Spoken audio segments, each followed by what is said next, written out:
Technology ತುಂಬ ಫಾಸ್ಟಾಗಿ ಹೋಗ್ತಾ ಇದೆ. ಕೆಲವೊಬ್ರು ಇದನ್ನು ಒಪ್ಕೊತಾರೆ, ಇನ್ನು ಕೆಲವೊಬ್ರು ಒಪ್ಕೊಳ್ಳೋದಿಲ್ಲ. ಇದೆಲ್ಲ ಯಾಕೆ ಬೇಕಿತ್ತು ನಮಗೆ, ಇದರಿಂದ ತುಂಬ ಅನಾಹುತಗಳು ಆಗ್ತವೆ, ತುಂಬ ಜನರ ಕೆಲಸ ಹೋಗ್ತವೆ, ಇದು ಬೇಡಾಗಿತ್ತು ಅಂತ ಕೆಲವೊಬ್ರು ಹೇಳ್ತಾರೆ. ಆದರೆ ಇನ್ನು ಕೆಲವೊಬ್ರು ಒಪ್ಕೊತಾರೆ, ಇರಲಿ ನಮಗೆ ಟೆಕ್ನಾಲಜಿ ಬೇಕು, ನಾವಿನ್ನೂ ಜಾಸ್ತಿ ಅದರಲ್ಲಿ ಮುಂದುವರಿಬೇಕು ಅಂತ ಹೇಳಿ. ನೋಡಿ, ಯಾರು ಒಪ್ಕೊಳ್ಳಿ ಬಿಡಲಿ, ಈ ಒಂದು ಟೆಕ್ನಾಲಜಿ ಅನ್ನೋದು ಇದೆಯಲ್ವಾ, ಹರಿಯೋ ನೀರು ಥರ ಅದು ಮುಂದುವರಿತಾನೇ ಇರುತ್ತೆ. ನಾವು ಕೂಡ ಯಾವತ್ತೂ ನಿಂತು ನೀರು ಆಗಬಾರ್ದು. ನಿಂತು ನೀರನ್ನು ಯಾರು ಯೂಸ್ ಮಾಡೋದಿಲ್ಲ, ಬೇಗ ಹಾಳಾಗ್ಬಿಡುತ್ತೆ. ನಾವು ಕೂಡ ಹರಿಯೋ ನೀರು ಥರ ಇರಬೇಕು. ಪ್ರಪಂಚ ಹೆಂಗೆ ಹೋಗ್ತಾ ಇದೆಯೋ ನಾವು ಕೂಡ ಹಾಗೆ ಹೋಗ್ತಾ ಇರಬೇಕು. ಟೆಕ್ನಾಲಜಿ ಮುಂದೆ ವರಿತಾ ಇದೆಯಂದರೆ ನಾವು ಕೂಡ ಅದ್ರ ಪ್ರಕಾರ ಕಲಿತಾ ಹೋಗ್ತಾ ಇರಬೇಕು. ನಾವು ಅದನ್ನು ಚೆನ್ನಾಗಿ ಯೂಸ್ ಮಾಡ್ಕೋಬೇಕು. ನೋಡಿ, ಇವತ್ತು ಏನು ಒಳ್ಳೆಯವರು ಟೆಕ್ನಾಲಜಿ ಯೂಸ್ ಮಾಡಲಿಲ್ಲ ಅಂತಂದರೆ ಬೇರೆಯವರು ಅದನ್ನು ಹೆಚ್ಚಾಗಿ ಯೂಸ್ ಮಾಡ್ತಾರೆ. ಆವಾಗದು ಬೇರೆ ಇದಕ್ಕೆ ಯೂಸ್ ಆಗುತ್ತೆ. ಆವಾಗ ನಾವೇನು ಅನ್ಕೊತೀವಿ, ಟೆಕ್ನಾಲಜಿ ನೋಡಿ ಬಂದು ಏನೆಲ್ಲ ಹಾಳು ಮಾಡಿಬಿಡ್ತು ಅಂತ ಹೇಳಿ. ನೋಡಿ, ನಾವು ಒಬ್ಬ ವ್ಯಕ್ತಿ ಆಪ್ರೇಟ್ ಮಾಡೋವರೆಗೂ ಯಾವುದು ಒಂದು ಔಟ್ಪುಟ್ ಅನ್ನೋದನ್ನು ಕೊಡೋದಿಲ್ಲ ನಮಗೆ. ಇವತ್ತು ನೋಡಿ, AI ಬಂದಿದೆ, ಅದರಿಂದ ತುಂಬಾ ಲಾಭ ಇದೆ.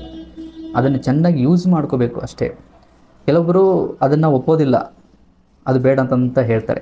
ನೋಡಿ, ಯಾರು ಹೇಳ್ತಾರೆ ಅಂತಂದರೆ ಈ 19 ಕಿಡ್ಸ್ ಏನಿದ್ದಾರಲ್ವ ಅವರು, ಮತ್ತು ಅದಕ್ಕಿಂತ ಹಿಂದೆ ಏನು ಬಂದಿರ್ತಾರಲ್ವ ಇವರು ಕೆಲವೊಂದು ಟೆಕ್ನಾಲಜಿಗಳನ್ನು ಒಪ್ಕೊಳ್ಳೋದಿಲ್ಲ. ಯಾಕೆಂದರೆ ನೋಡಿ, ಅವರು 2 ಕಾಲಗಳನ್ನು ನೋಡಿರ್ತಾರೆ. ನಾನು ಕೂಡ 19 ಕಿಡ್ಸೇ. ನಾವೇನು ಮಾಡಿರ್ತೀವಿ, ಹಿಂದಿನ ಕಾಲ ಮತ್ತು ಈಗಿನ ಕಾಲ ಎರಡನ್ನೂ ನೋಡ್ತಾ ಇದ್ದೀವಿ. ಟೆಕ್ನಾಲಜಿ ಇಲ್ಲದ ಕಾಲವನ್ನು ನೋಡಿದ್ದೀವಿ, ಇವಾಗೆ ಟೆಕ್ನಾಲಜಿ ಮುಂದುವರಿದಿರೋ ಕಾಲವನ್ನು ನೋಡ್ತಿದ್ವಿ. ನಮಗೆ ಏನು ಅನಿಸುತ್ತೆ, ನಮ್ಮ ಹಿಂದಿನ ಕಾಲನೇ ತುಂಬ ಚೆನ್ನಾಗಿತ್ತಪ್ಪ ಅಂತ ಹೇಳ್ತೀವಿ. ಯಾಕೆಂದರೆ ನೋಡಿ, ನಾವು ಚಿಕ್ಕವರಿದ್ದಾಗ ಏನೆಲ್ಲ ನೋಡ್ತೀವಲ್ವ, ಏನೆಲ್ಲ ಆಟ ಆಡಿರ್ತೀವಲ್ವ, ಅವು ನಮಗೆ ತುಂಬಾ ಚೆನ್ನಾಗಿ ಅನ್ನಿಸ್ತವೆ. ಯಾಕೆಂದರೆ ನಾವು ಚಿಕ್ಕವರಿದ್ದಾಗ ನಮಗೆ ಆಟ ಆಡೋದನ್ನು ಬಿಟ್ಟರೆ ಬೇರೆ ಏನೂ ಗೊತ್ತಿರೋದಿಲ್ಲ, ಬೇರೆ ಯಾವ ಟೆನ್ಷನೂ ಇರೋದಿಲ್ಲ. ಇವಾಗ ನಾವು ದೊಡ್ಡವರಾಗಿದ್ದೀವಲ್ವ, ಸಿಕ್ಕಾಪಟ್ಟೆ ಟೆನ್ಷನ್ಗಳಿದ್ದಾವೆ, ಜವಾಬ್ದಾರಿಗಳಿದ್ದಾವೆ. ಹಾಗಾಗಿ ನಮಗೆ ಈಗಿನ ಪ್ರೆಸೆಂಟ್ ಲೈಫು ನಮಗೆ ಸ್ವಲ್ಪ ಬೋರ್ ಆಗ್ತಾ ಇರುತ್ತೆ. ಹಾಗಾಗಿ ಅದನ್ನು ಏನು ಮಾಡ್ತೀವಿ, ಟೆಕ್ನಾಲಜಿ ಮೇಲೆ ಹಾಕ್ತೀವಿ, ಈ ಒಂದು ಕಾಲದ ಮೇಲೆ ಹಾಕ್ತೀವಿ. ಇವಾಗಿನ ಕಾಲ ಸರಿ ಇಲ್ಲ, ನಾವಿದ್ದಾಗಿತ್ತಪ್ಪ ಚಿಕ್ಕ ವಯಸ್ಸಲ್ಲಿ ಎಷ್ಟು ಚೆನ್ನಾಗಿತ್ತು ಅಂತ ಹೇಳಿ. ನೋಡಿ ಸ್ನೇಹಿತರೆ, ಇವಾಗ ನಾವು ಫಾಸ್ಟಾಗಿ ಮೂವ್ ಆಗಬೇಕು ಅಂತಂದರೆ ರೈಟ್, ನಾವು ಎಲ್ಲರೂ ಹೇಗೆ ಮುಂದುವರಿತಾ ಇದ್ದಾರೋ ಹಾಗೆ ನಾವು ಕೂಡ ಮುಂದುವರಿಬೇಕು ಅಂತಂದರೆ AI ಅನ್ನು ನಾವು ಚೆನ್ನಾಗಿ ಯೂಸ್ ಮಾಡ್ಕೋಬೇಕು. ನಾವು ಟೆಕ್ನಿಕಲಿ ಸ್ಟ್ರಾಂಗ್ ಆಗಬೇಕು. ಹೋಗುತ್ತೆ ಕೆಲಸ, ಹೋಗುತ್ತೆ, ಕೆಲವೊಬ್ಬರು ಕೆಲಸ ಹೋಗುತ್ತೆ, ಇಲ್ಲ ಅನ್ನೋದಿಲ್ಲ. ಇವಾಗ ನೋಡಿ, ಒಂದು ಚಿಕ್ಕದೊಂದು ವೀಡಿಯೋ ಮಾಡಬೇಕು ಅಂತಂದರೆ ಅದಕ್ಕೊಬ್ಬರು ಆರ್ಟಿಸ್ಟ್ ಬೇಕು, ಲೊಕೇಶನ್ ಬೇಕು, ಕ್ಯಾಮ್ರಾಮ್ಯಾನ್ಗಳು ಬೇಕು, ಮತ್ತು ಕ್ಯಾಮ್ರಾಗೆ ಪೇ ಮಾಡಬೇಕು, ಆರ್ಟಿಸ್ಟ್ಗಳಿಗೆಲ್ಲ ಪೇ ಮಾಡಬೇಕು, ಲೊಕೇಶನ್ಗಳೆಲ್ಲ ಹುಡ್ಕೊಂಡು ಹೋಗಬೇಕು, ಇಷ್ಟೆಲ್ಲ ಮಾಡಬೇಕಿತ್ತು. ಬಟ್ ಇವಾಗ ಒಂದೇ ಒಂದು ಕ್ಲಿಕ್ಕಲ್ಲಿ VO3 ಅಂತ ಬಿಟ್ಟಿದ್ದಾರೆ ಗೂಗಲ್ನವರು, ಒಂದೇ ಒಂದು ಕ್ಲಿಕ್ಕಲ್ಲಿ ನಾವು ಒಂದು ವೀಡಿಯೋನ ರೆಡಿ ಮಾಡ್ಬೋದು. ನೋಡಿ, ಒಂದು ಟೆಕ್ನಾಲಜಿ ಬಂದಿದೆ ಅಂದರೆ ಕೆಲವೊಬ್ಬರಿಗೆ ಏಟಾಗೇ ಆಗುತ್ತೆ. ನೋಡಿ, ಅವಾಗೆಲ್ಲ ಬರೀ ಲ್ಯಾಂಡ್ಲೈನ್ ಇತ್ತು, ಇವಾಗೆಲ್ಲ ಸೆಲ್ ಫೋನ್ ಬಂದು ಲ್ಯಾಂಡ್ಲೈನ್ ಬಿಸ್ನೆಸ್ ಎಲ್ಲ ಹೋಯಿತು.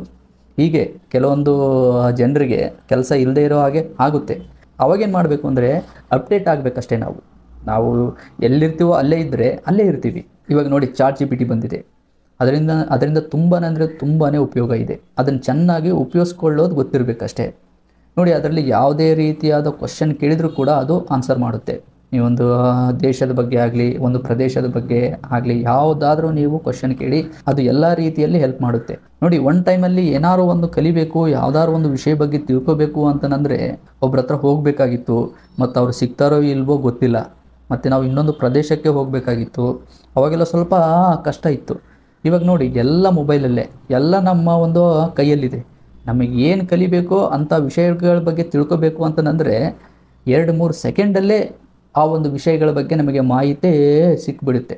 ನೋಡಿ, ಇಷ್ಟು ಒಂದು ಟೆಕ್ನಾಲಜಿ ನಮ್ಮ ಹತ್ರ ಇದೆ ಅಂತಂದರೆ ನಾವು ಅದನ್ನು ಯಾಕೆ ಉಪಯೋಗಿಸ್ಬಾರ್ದು? ನೋಡಿ, ಅದನ್ನು ಹೇಗೆ ಉಪಯೋಗಿಸ್ಬೇಕು ಅನ್ನೋದು ನಮಗೆ ಗೊತ್ತಿರಬೇಕು.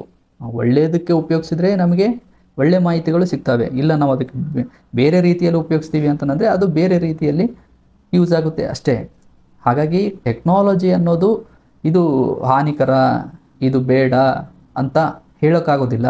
ಬೇಕು, ಯಾಕೆ ವ್ಯಕ್ತಿಗೆ ನಾಲೆಡ್ಜ್ ಇಂಪ್ರೂವ್ ಆಗಬೇಕು ಅಂತಂದರೆ, ಎಲ್ಲ ರೀತಿಯಾದ ಒಂದು ಜ್ಞಾನ ಬೇಕು ಅಂತಂದರೆ ಟೆಕ್ನಾಲಜಿ ಬೇಕು.